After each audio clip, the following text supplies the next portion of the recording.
For thousands of years, the definition of human progress has been vertical.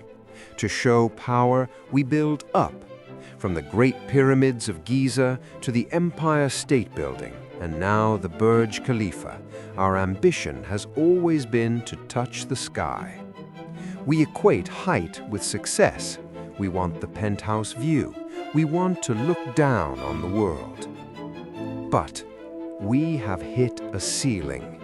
In the world's most densely populated megacities, we are running out of space.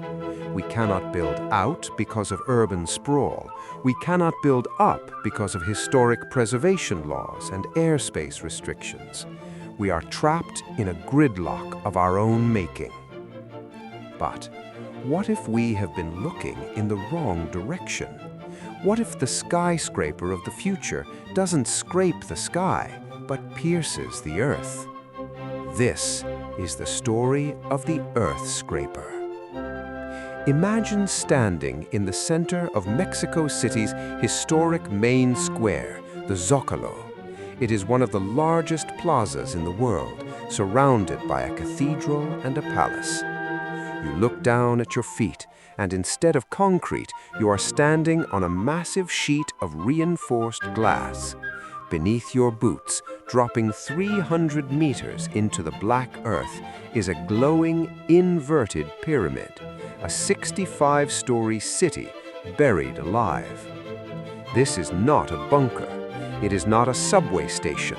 It is a proposed solution to the urban crisis that threatens to choke our civilization. The concept was designed by BNK Architectura. It challenges everything we know about psychology and engineering. The structure is an inverted triangle. The top floor is at street level, and the building narrows as it goes deeper, plunging down into the bedrock. It is designed to house 100,000 people. The first 10 floors are a museum dedicated to the Aztecs, whose ruins lie just beneath the modern city. Below that, retail shops and housing, and at the very bottom, furthest from the sun, the corporate offices. The design solves a critical problem for Mexico City. The law states you cannot build anything taller than 8 stories in the historic center. So the architects decided to build 65 stories, just in the other direction. But how do you live in a hole without going mad? The primary challenge of the Earthscraper is not engineering, it is psychology. Humans crave natural light. We need to know what time of day it is. To solve this, the Earthscraper is hollow. The center of the pyramid is a massive void, a light well that allows sunlight from the glass roof to filter all the way down to the bottom floors. Bridges crisscross this void, connecting the different sides of the subterranean city. Air quality is managed by geothermal vents, using the Earth's natural temperature to keep the building cool in summer and warm in winter, drastically reducing energy costs. It creates a self-contained ecosystem, a geocity, protected from the noise and pollution of the surface world. However, the engineering challenges are terrifying. Digging a hole this deep in Mexico City is a battle against nature. The city is built on an ancient lake bed. The soil is soft and wet. Digging down means fighting against immense hydrostatic pressure. The walls of the Earthscraper would need to be incredibly thick to stop the surrounding mud from crushing the building like a soda can. And then there's the water. You would need massive, redundant pumping systems to stop the building from becoming the world's deepest swimming pool. If the power failed, the Earthscraper could flood within hours. And there is an even darker threat. Mexico City sits on a seismically active zone. It is prone to devastating earthquakes. A traditional skyscraper sways in an earthquake to dissipate energy. But an Earthscraper is locked in the ground. It cannot sway. If the earth moves, the building moves with it. The forces exerted on the glass roof and the retaining walls would be catastrophic. Engineers propose a system of dampeners and a floating foundation, essentially turning the building into a boat that rides the waves of the solid earth.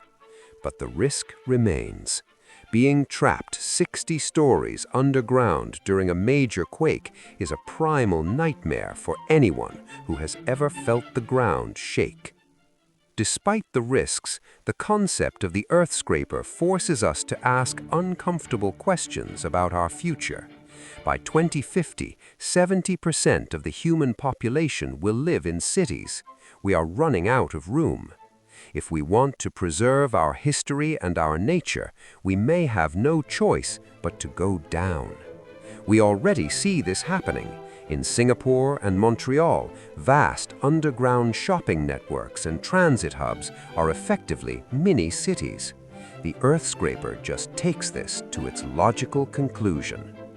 It suggests a future where the surface of the Earth is returned to nature, reserved for parks, agriculture, and wildlife, while human civilization thrives in climate-controlled, secure environments beneath the crust. This connects to a deeper, more dystopian anxiety. Is this the future of inequality?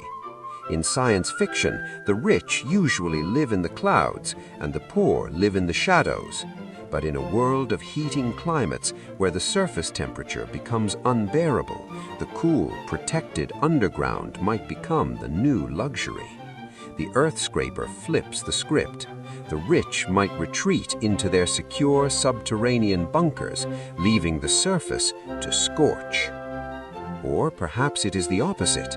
Perhaps the surface, with its real sun and real air, becomes the domain of the elite, while the working class is pushed down into the artificial light of the deep levels. The Earthscraper remains a concept, a blueprint dreaming of a reality. But as our skylines become crowded and our climate becomes hostile, the idea becomes less crazy and more necessary. It represents a fundamental shift in our relationship with the planet. For millennia, we have tried to conquer the Earth, to build on top of it. The Earthscraper suggests we should embrace it, to build within it.